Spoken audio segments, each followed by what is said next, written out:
A blessed day mga kasipa, mga kabisig, aking mga kapadyak dyan, ating mga kaibigan.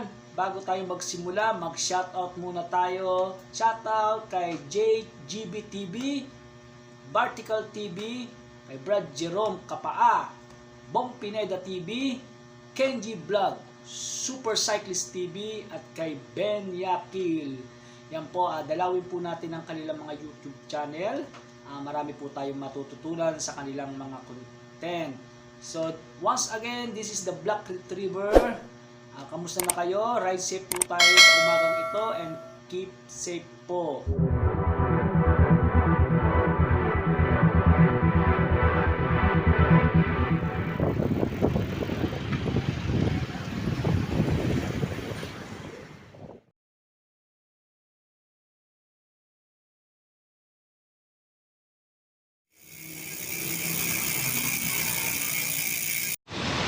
Alright mga kabisig, yan po si Twitter Gravel, ating bagong gravel bike.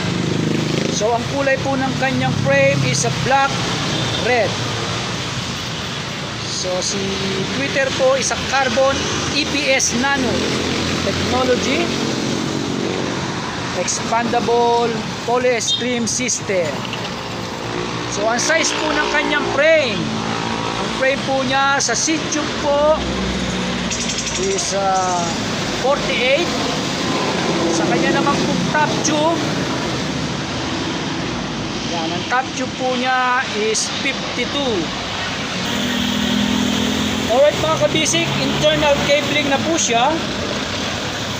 Si Twitter, both side is internal cabling.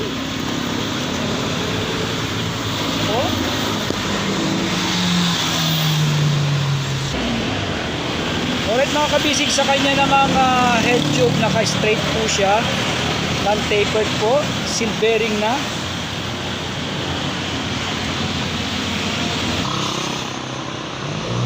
Okay, sa kanya namang RD o yung rear derailleur niya, retrospect, yan, naka-carbon din po, long cage na po siya.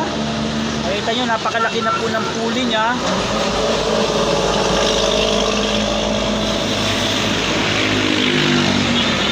Gawa po siya ni retrospect. Carbon na po ang kanyang cage. Okay, sa kanyang FB naman, sa FB o yung front derailleur ay retrospect as well. Naka 2 speed siya. At siya po ay hindi naka-clamp, no? Naka-attach po siya sa kanyang seat tube. So meron din po siyang battle case holder na dalawa. Yan po. So sa kanyang chain naman po is a stainless. Gumamit po siya ng stainless, no? KMC stainless chain. Okay mga kabisig, sa kanya namang crank. Yan po ay gawa ni Pro Wheel. Naka Halotech na po siya.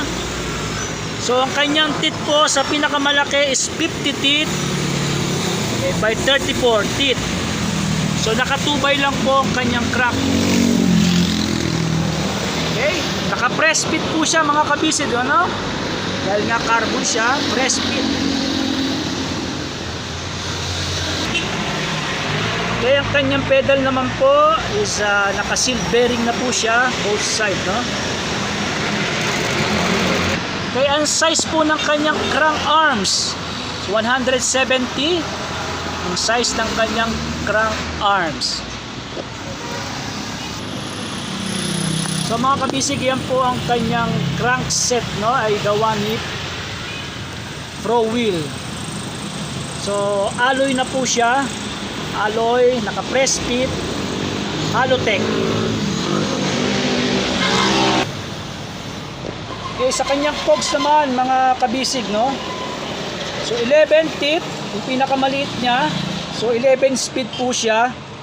So yung pinakamalaki po niya is 30 teeth.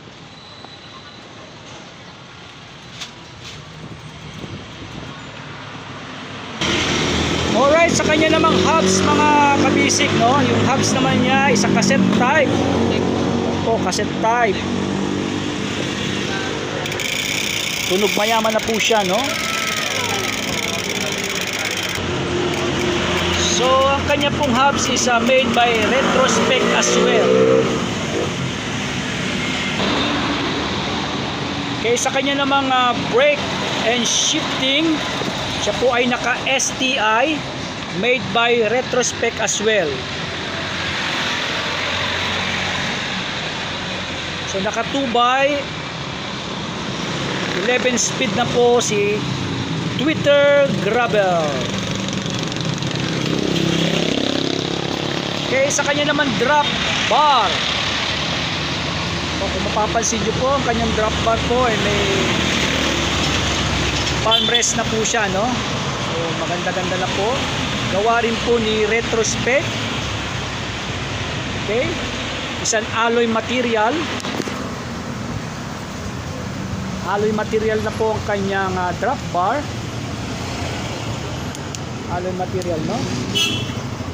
So ang kanyang stem naman po isang alloy material. Gawa rin po siya ni Twitter, no? This one I believe is 70 mm ang kanyang haba.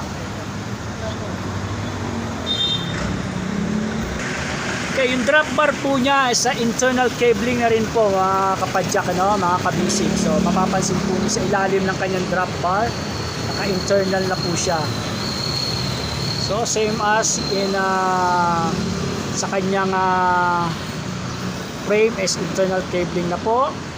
So ito naman po ang kanyang fork. May gawa ni Twitter is a carbon as well. Carbon nano EPS technology.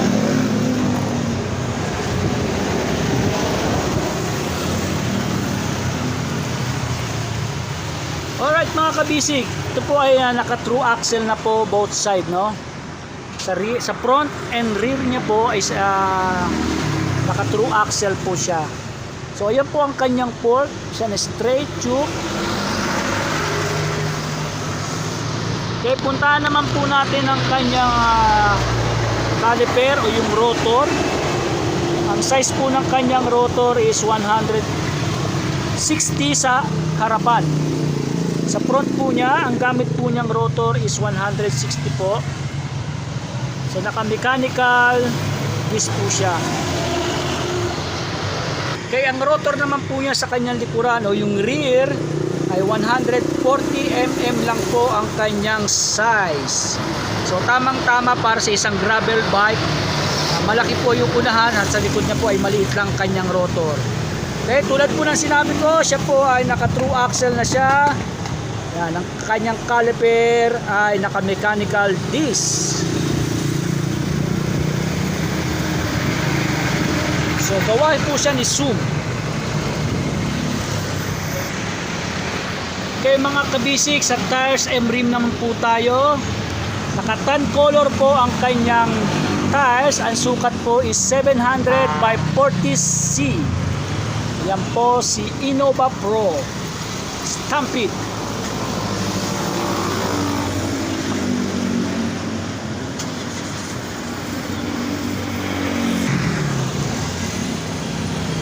Okay, sa kanya naman pong rims, no? Isa lang alloy material, mga kabisig. Yan po, alloy material na po siya. Naka-stainless spoke po siya. Ang kanyang holes po is 24 holes. Okay, stainless spoke. At ang kanyang rim is gawa po ni Retrospec, made by Retrospec. Yan, sa racing disc rim.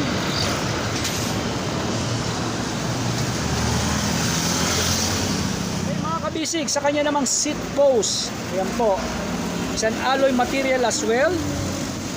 At ang kanyang seat clamp po, yan, naka quick release na seat clamp po siya, isang alloy as well.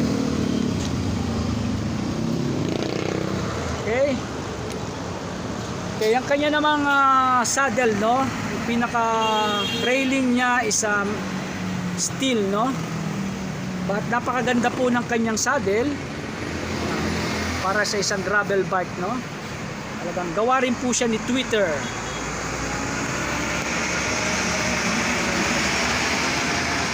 Alright mga kabisig, mga kapadyak, yan po si Twitter Gravel Bike 2021.